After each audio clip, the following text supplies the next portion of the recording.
Now, say my name.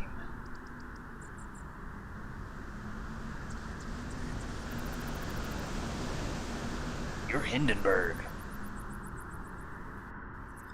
God damn it! Oh my god, I'm sorry. This is so embarrassing. I just get too excited when somebody says my name. I'll help you clean it up. You have a mom?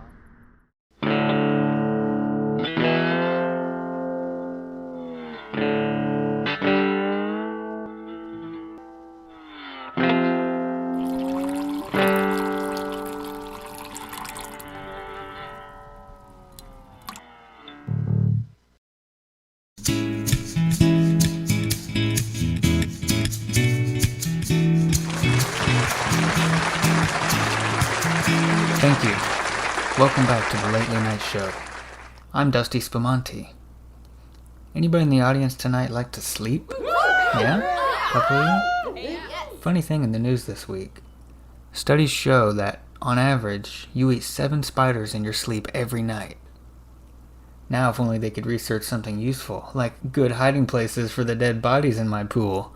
But you know, I think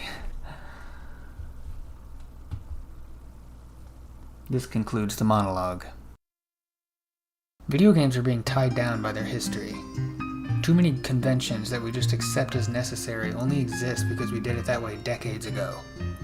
The obvious one is game overs. Limiting your lives only makes sense when you've got your cheese-covered hands hogging up the arcade cabinet and the quarter fairy needs you to hurry up and die so the next kid can come hemorrhage his allowance. When I'm at home playing Mega Man 11, why in the wily loving hell do I have to start this level from the beginning when I die here? I've already done that part 10 times, Capcom. What do I have to do to make you like me? You want me to break up with Mighty Number 9? Another legacy we could do without? Collectibles. In the beginning, there were floating coins. Then we had rings. And then blue balls. And then Banjo-Kazooie comes along and says, "Hold my bear." Have you ever played Saints Row 4? When you got to a new area and saw 300 orbs scattered around the city to pick up, did you get excited or groan?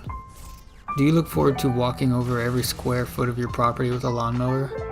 But you gotta do it or you can't level up. Speaking of which, leveling up needs to die.